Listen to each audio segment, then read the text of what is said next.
Day to day లైఫ్లో modern లివింగ్లో అనేక వస్తువుల్ని మనం వాడుతున్నాం, అనేక గ్యాడ్జెట్స్ని యూజ్ చేస్తున్నాం. వీటి వల్ల కొన్నిటి వల్ల ఉపయోగాలు అయితే కొన్నిటి వల్ల అనర్థాలు కూడా జరుగుతూ ఉంటాయి. ఇలాంటి వాటిలో అతి ముఖ్యమైనది రోజువారీగా అందరూ వాడేది ఫ్రిడ్జ్.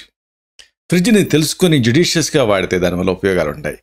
కానీ ఫ్రిడ్జ్ ఉంది కదా అని ప్రతిదాన్ని కూడా ఫ్రిడ్జ్లో పెడితే అప్పుడు దానివల్ల ఉపయోగాల కంటే అనర్థాలు, నష్టాలు ఎక్కువ జరుగుతాయి. మరి ఎలాంటి వస్తువుల్ని ఫ్రిడ్జ్లో పెట్టకూడదు, ఇది మనం వివరంగా తెలుసుకోవాలి.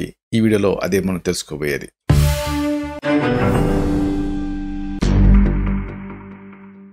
మిత్రులారా నమస్కారం, నేను మీ డాక్టర్ చిరుమామిళ్ళ మురళీ మనోహర్. ఈ వీడియోలో అందరూ తెలుసుకోవాల్సిన ముఖ్యమైన విషయాన్ని మనం మాట్లాడుకోబోతున్నాం. కొన్ని వస్తువుల్ని ఫ్రిడ్జ్లో అస్సలు పెట్టకూడదు. ఏ వస్తువులు అవి, వీటిని వరుసగా తెలుసుకుందాం. చాలామంది ఆ ఫ్రిడ్జ్ ఉంది కదా దాన్ని వేస్ట్గా ఎందుకు ఉంచడం అని ప్రతి వస్తువుని కూడా దాంట్లో పెట్టేస్తూ ఉంటారు, అంటే మిగిలిపోయిన ప్రతిదాన్ని కూడా. కానీ ఇది అనర్థదాయకం. అంటే ఇంట్లో మిగిలిపోయిన ఫుడ్ నుంచి అప్పుడే తెచ్చిన కూరగాయల వరకు అన్నిటినీ కలిపి ఈ ఫ్రిడ్జ్లో తోసేస్తూ ఉంటారు చాలామంది. కానీ ఇలా ప్రతి వస్తువుని ఫ్రిడ్జ్లో పెట్టకూడదు, పెడితే అనేక సమస్యలు. ఇక్కడ ముఖ్యంగా మనం చెప్పుకోవాల్సింది ఏంటంటే, ఫ్రిడ్జ్ అంటే ఏదైనా సరే అలాగా పదార్థాలను అలాగే ఉంచేస్తుందేమో ఫ్రెష్గా అనుకుంటూ ఉంటారు. కానీ ఫ్రిడ్జ్లో పెట్టినా కానీ పాడైపోయేటువంటి కొన్ని అంశాలు ఉంటాయి. అసలు ఈ ఫ్రిడ్జ్లో పెట్టడం వల్ల ఇతర పదార్థాలు కూడా పాడైపోతాయి. కాబట్టి వీటి మీద అవగాహన ఉండాలి మీకు. ఎందుకంటే ఫ్రిడ్జ్లో పెట్టడం వల్ల కొన్ని వస్తువులు అయితే తాజాగా ఉంటాయి, అయితే కొన్ని వస్తువులు ఫ్లేవర్ని కోల్పోతాయి. అలాగే కొన్ని వస్తువులు తమ ప్రభావాన్ని మిగతా వస్తువులకి ప్రసరింపజేస్తాయి. కాబట్టి జాగ్రత్తగా తెలుసుకోవాలి. అయితే మరి ఎలాంటి వస్తువులు పెట్టకూడదు, ఎలాంటి వస్తువులు పెట్టాలి అంటే అసలు ఈ లిస్ట్ ఏమిటి, ఇది తెలుసుకోవాలి. ఉదాహరణకు కొన్ని ఫ్రూట్స్ ఎక్కువ కాలం పాటు ఫ్రిడ్జ్లో పెట్టారనుకోండి, వాటిలో ఉండేటువంటి యాంటాక్సిడెంట్ గుణాలు తగ్గుతాయి. కాబట్టి వాటిని నవనవలాడే విధంగా తాజాగానే వాడుకోవాలి, ఫ్రిడ్జ్లో పెట్టి వాడుకోకూడదు. ఇక పోషకాల పరంగా కూడా కొన్ని వస్తువులు, కొన్ని పదార్థాలు పోషకాలను కోల్పోతాయి అలాగే ఉంచేస్తే. కాబట్టి వేటిని పెట్టాలి, వేటిని పెట్టకూడదు అనేది తెలుసుకోవాలి. వీటిలో ముఖ్యంగా మనం చెప్పుకోవాల్సింది తేనె గురించి. తేనెని తెచ్చేసేసి డైరెక్ట్గా తేనె బాటిల్ని ఫ్రిడ్జ్లో పెట్టేస్తూ ఉంటారు.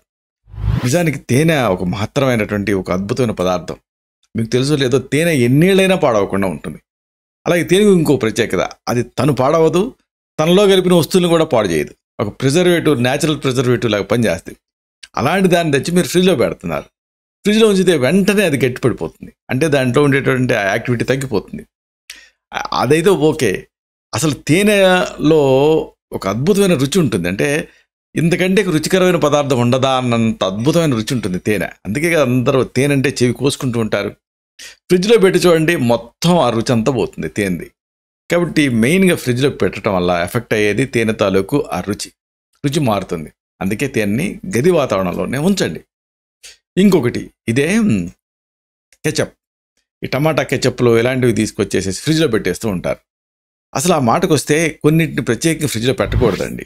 ఆలివ్ నూనె ఒకటి, కెచప్ ఒకటి, సాసులు ఒకటి, వీటిని ఫ్రిడ్జ్లో ఉంచకండి. ఫ్రిడ్జ్లో ఉంచారనుకోండి, వాటి ఫ్లేవర్ పోతుంది.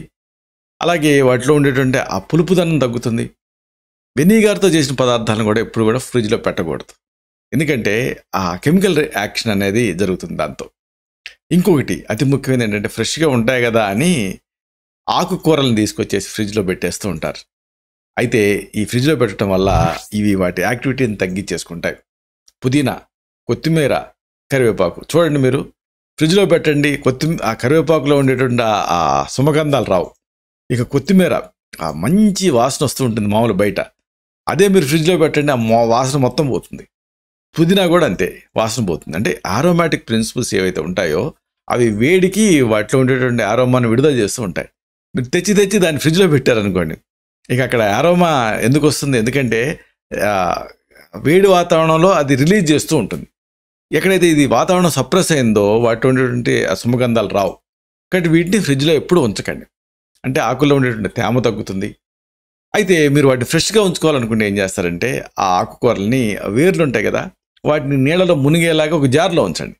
అప్పుడు అవి సహజ వాతావరణంలో ఉన్నట్టుంటాయి, 3 రోజుల వరకు తాజాగా ఉంటాయి. అది మీరు వంటలో వాడుకున్నప్పటికీ కూడా ఫ్రెష్నెస్ అనేది మీకు తెలుస్తూ ఉంటుంది. ఇంకొకటి ఇదేమిటంటే గడ్డకూరలు. ఈ ఆలుగడ్డల్ని ఇలాంటి వాటిని తీసుకొచ్చేసి ఫ్రిడ్జ్లో పెట్టేస్తూ ఉంటారు. పొరపాటును కూడా ఇలా చేయకండి, ఎందుకంటే ఈ బంగాళదుంపలు అంటే ఆలుగడ్డలు అంటారే, గడుసుగడ్డలు అంటే చిలకడ దుంపలు, ఇలాంటివి ఏవైనా సరే ఫ్రిడ్జ్లో ఉంచారనుకోండి మెత్తబడతాయి, త్వరగా పాడవుతాయి. ఇప్పుడు ఎప్పుడైనా సరే ఒక రూల్ గుర్తుపెట్టుకోండి, భూమి పైన పండేవి, భూమి అడుగున పండేవి, భూమిలో పండేటటువంటి దుంపకూరలు వేటిని కూడా మీరు ఫ్రిడ్జ్లో పెట్టకూడదు. ఇది రూల్. అల్లం కానీ ఇలాంటి వాటి అన్నింటినీ కూడా అందుకే మనం ఇసుకలో పెడుతూ ఉంటాం. అంటే గది వాతావరణంలోనే వీటిని సహజంగా ఉంచాలి. ఇంకోటి ఏంటంటే అతి ముఖ్యమైనది పండ్లు. పండ్ల విషయంలో మెయిన్గా అరటిపండుని ఆ మాటకు వస్తే యాపిల్ని, ఇంకా ఆ మాటకు వస్తే ఎప్రికాట్, ఇలాంటి వాటిని ఫ్రిడ్జ్లో పెట్టేస్తూ ఉంటారు. కానీ ఇలాంటి పళ్ళు వీటిని గది వాతావరణంలో ఉంచితేనే తాజాగా ఉంటాయి. మీరు పెట్టి చూడండి, అరటిపండుని తోలంతా నల్లబడుతుంది. కాబట్టి ఇలాంటి పండ్లని ఫ్రిడ్జ్లో పెట్టకండి. అలాగే పులుపు పదార్థాలు ఏవి పెట్టకూడదు అనుకున్నాం కదా, మెయిన్గా టమాటోని కూడా ఫ్రిడ్జ్లో ఉంచకూడదు, ఉంచితే ఇబ్బంది.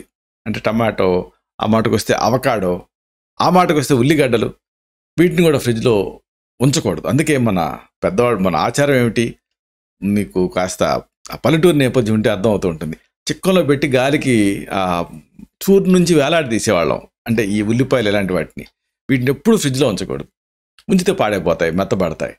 కాబట్టి తేమ కోల్పోతాయి, అలాగే త్వరగా పాడవుతాయి. అంటే ఈ విషయాలు దృష్టిలో ఉంచుకోండి. ఫ్రిడ్జ్ ఉంది కదా అని అన్నిటినీ పెట్టకండి. ఏది పెట్టాలో దాన్ని పెట్టుకొని జ్యుడిషియస్గా వాడుకుంటే ఫ్రిడ్జ్ వల్ల డెఫినెట్గా లాభమే. కాకపోతే ఎడాపడ అన్నింటినీ పెడితే మాత్రం లాభం కంటే నష్టమే ఎక్కువ. ఇలాంటి మరిన్ని ఇన్ఫర్మేటివ్ వీడియోస్ కోసం ఈ ఛానల్ సబ్స్క్రైబ్ చేసుకోండి. అలాగే ఈ వీడియోలు అప్లోడ్ అవడంతోనే ఆ విషయం మీకు తెలియడం కోసం బెల్ బటన్ క్లిక్ చేయండి. అన్నిటికంటే ముఖ్యంగా ఇలాంటి అద్భుతమైన చక్కని విషయాలు 10 మందికి ఉపయోగపడటం కోసం ఈ వీడియో తలకి లింక్ని మీ సర్కిల్స్తో షేర్ చేసుకోండి. శతం జీవ శరదో వర్ధమానః, శతం హేమంతాన్ శతం వసంతాలు, 100 శరత్తులు, 100 హేమంతాలు, 100 వసంతాలు వర్ధిల్లుతూ జీవించండి. Stay healthy, stay happy, be positive, keep smiling, stay safe. Love you all. శుభం.